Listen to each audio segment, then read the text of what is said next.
Hello everyone and welcome back to the channel. This is going to be a follow-up video to the review of the Gran Turismo DD Pro from Fanatec. Okay, so I'm basically going to be giving you my likes and dislikes of this particular wheel and pedal set. So we'll start with the dislikes first, get them out of the way, and then we can get to the better stuff.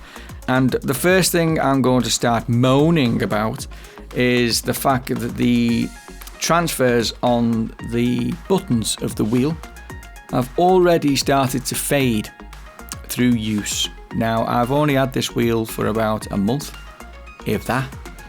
So that is a little bit alarming. Give it, I don't know, 4 or 5 months and I won't be able to see anything on the options button. And I'm sure that the circle X and the square button will follow suit, which is a bit poo considering you pay a lot of money for this wheel and they can't even get a decent transfer on the buttons, so I'm a bit miffed about that, to say the least. The second gripe I've got is to do with the pedal faces. Now, obviously this is all personal, it won't be for everybody. Some people obviously race in shoes, which is perfectly fine, and this will not affect you at all. But the people who are racing in socks, like myself, in particular the accelerator for me.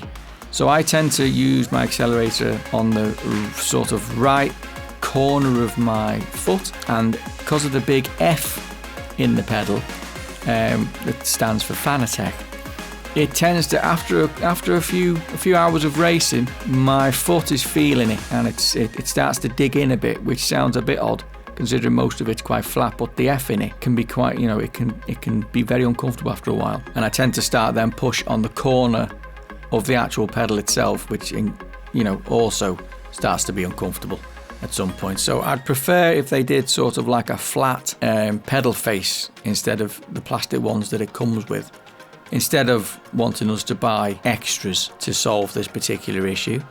But we know what Fanatec like with their you know, everything has a cost to it. Well, that's it for the pedals. Nothing really major, but you know, it's a gripe for me. And then my third and final thing that I dislike about the actual set. There's not many things I dislike, if I'm honest, but you know, I dislike them all the same, so I wanted to make sure I mentioned them. And that's how the paddles feel on the back of the wheel. Quite fine with the ergonomics of it, that's all works perfectly fine for me. It's just when you pull the paddles, I feel like they're a bit too light, and they have a bit of a cheap feeling when you pull on them. I prefer them to have a stiffer pull and a click to them, so you feel like you've clicked something, if that makes sense. So it feels more like a mechanical pull of something, and it would also help the feel of like you're in gear, if that makes sense, or coming down a gear. At the moment I just feel like the spring in it is too light and it feels a bit too cheap, and if they could just stiffen that up and give it some sort of click pass as you pull on it, it would improve that feel no end. And here's where we get to the good stuff, the stuff I really like about the wheel. So first of all, the feeling of the wheel itself, as I said in the first review, is super smooth, and obviously coming from a G29 where it's full of cogs and you can feel every cog pulling against itself. With this, you don't feel any of it. So on that level, it's absolutely amazing. The second thing I like about it is the actual feedback itself that you get. Now I've had it for a month or so, my brain has twigged onto what all the subtle feedbacks you're getting through the wheel do to the car. I've had a double learning session, obviously, because we've now had Gran Turismo 7 out, so I've been practicing on that as well, and the physics for that is completely different from GT Sport, so we have had to adapt to that also, but it has been a fairly easy transition, to be honest. So I was quite happy with that. The integration into Gran Turismo 7 is amazing, so I'm liking that. I finally got used to the brake pedal, but I will still be getting a load cell. The pedal that comes with the set is perfectly decent, and you can modulate quite well, to be honest, once I've got used to it. But I will still be wanting the load cell, so I will be purchasing that at some point. I have also sorted out an 8 Nm power pack for the wheel, and does it improve the feel? Yes, it does. I think the difference is between the two is that the 8 Nm pack opens up the fidelity of the wheel. So it's not all about how much torque is coming through. The actual, I don't know how it does it, but you can have the 5 Nm on and put it on its lowest setting and you can feel things.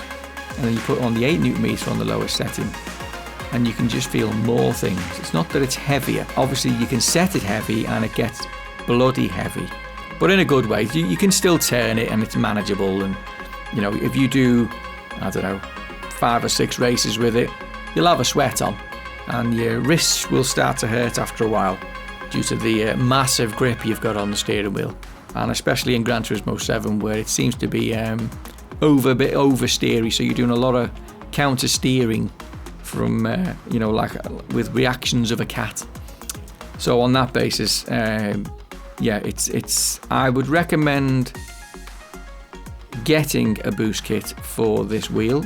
I think it does open more feeling and more transmission of what's going on through the wheel. So I definitely recommend that for the wheel. The other thing I like about this wheel is the fact that it's completely noiseless. So, you know, your girlfriend or your wife can actually be in the same room as you race, other than you probably effing and jeffing in the actual race that you're in.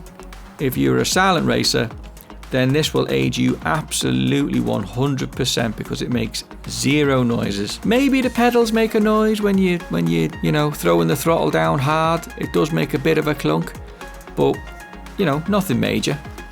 But there's no rattling. There's nothing. There's none of that. There's no fans on it or anything to make noise. Like I said, other than you using your mouth in the race, I can't see why your girlfriend or your wife would get annoyed with you if they were in the same room together. In terms of the ergonomics of the buttons on the front of the wheel, I think they're all fairly well placed, to be honest. Now I've got used to where they are with my hands. I don't necessarily need to look at what I'm touching now. Obviously I know exactly where the buttons are, so that helps a lot. And obviously I've been playing Gran Turismo 7 an awful lot since it's been out, and we've done nothing but stream Gran Turismo, so I've got well versed with the front face of this particular wheel. Will I get another wheel? I don't know if I will, you know. I know everyone goes on about the fact that it looks a bit cheap and feels a bit cheap with the rubber, but the rubber itself is absolutely spot on. It's so grippy, which can be a bit of a bone of contention when it comes to drifting. When you want to slide, you know, let the wheel spin in amongst your hands, you can get caught up in it because it does grab your hand. But other than that, the grip is really solid, and you will never ever lose grip on it if you're trying to grab the wheel. So on that basis, it's actually really good, and it's really comfortable. The rubber is really comfortable. There is no seams on it, so there's nothing to be ripping your thumbs off with in terms of, like, you know, cotton thread. So I'm really liking that.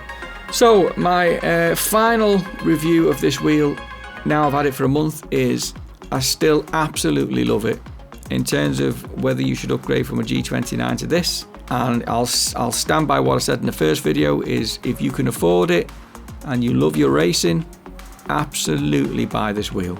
Absolutely. Just go for it. Ask the wife, do whatever you gotta do. Do the dishes and take the bins out for her till she gives you permission to go and buy it. And go and get yourself one. You won't regret it. In the meantime, that's it for this review. Hope you got a lot out of it. I hope you're if you're in two minds of getting it, this has sort of made your mind up either way. And I will catch you on a live stream, which is always on a Thursday, Friday, Saturday, Sunday, 7 o'clock till 10 o'clock normally. Obviously at the moment we're streaming daily with Gran Turismo 7 because it's obviously hot content and we're trying to get out there. If you're new to the channel, help us enormously if you'd smash the like button and the subscribe button, and hit the bell for notifications, because we're only a tiny channel, but we'd like to grow as big as Super GT. But you know, I'm not going to beg yous. If you like the content, then smash it all. Smash every button you can see. And I shall see you on the next video or on the live stream. In the meantime, take it easy. I'm Mr. Realm. Bye for now.